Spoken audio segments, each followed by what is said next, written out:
pulling in, I was like feeling that. Just amazing. Thank you so much for having me.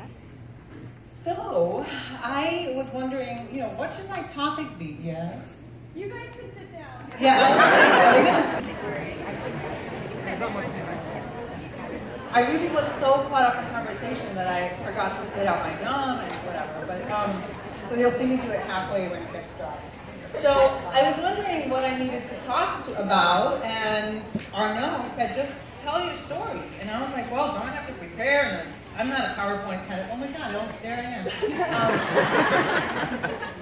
And then I thought about my first Beachbody event that I went to.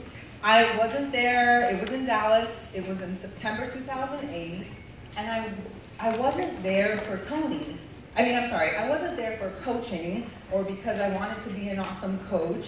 I was there because I had been doing this program that changed my life, P90X, and I wanted to meet the man, Tony Horton.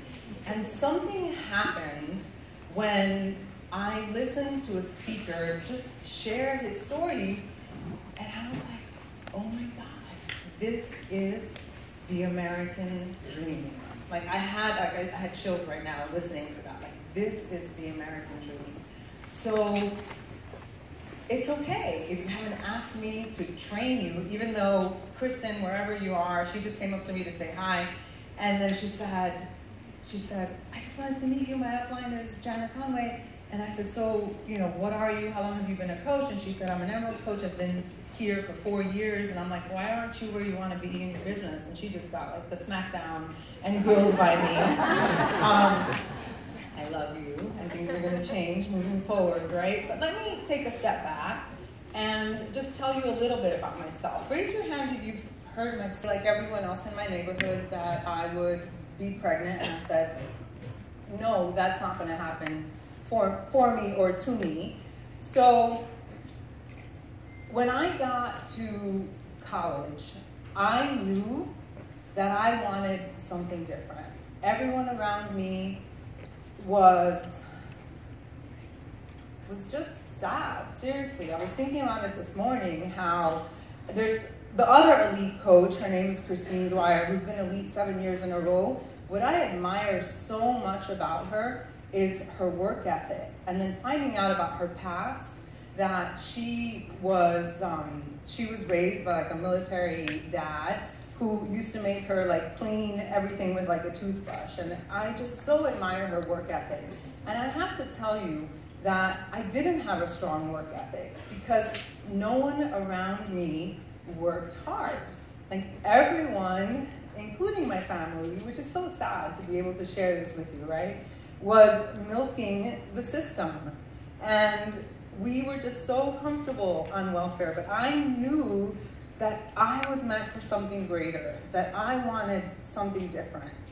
And I realized this morning that, man, like one of the things I love about Sagi too is his work ethic, and I didn't have that. I had to learn that, and I learned that because I wanted something different. And that's why I have a PhD. I decided when I went to college that the PhD was the way. Like, how could I distance myself from my past, right? Growing up poor, growing up in a one-bedroom apartment, I used to have this recurring dream. You know how like sometimes you have the same dream over and over? I would have this dream that we had a second bedroom because it was my mom, she was a single mom, my brother, and myself. And so I really had no space. My brother, who at the time, he's fine now, but he had cancer, he was the king in the house. And so I literally had like no space. I had to sleep in the living room. If he wanted to watch TV at whatever time he wanted to watch TV, I had to sort of put up with it. I had half a closet to put my stuff, and he like put a marker, you know, like a typical brother, right? Like put a marker that you are not allowed to touch this part of the closet. And so my belongings were in a tiny little part of the closet, and it was just really crappy growing up. And I wanted something different. And so I said, I'm gonna get a PhD because that's going to be my ticket out of poverty. And so I didn't know that a college degree doesn't necessarily mean these days that you will have a job or that you will have financial freedom. And so I got a PhD.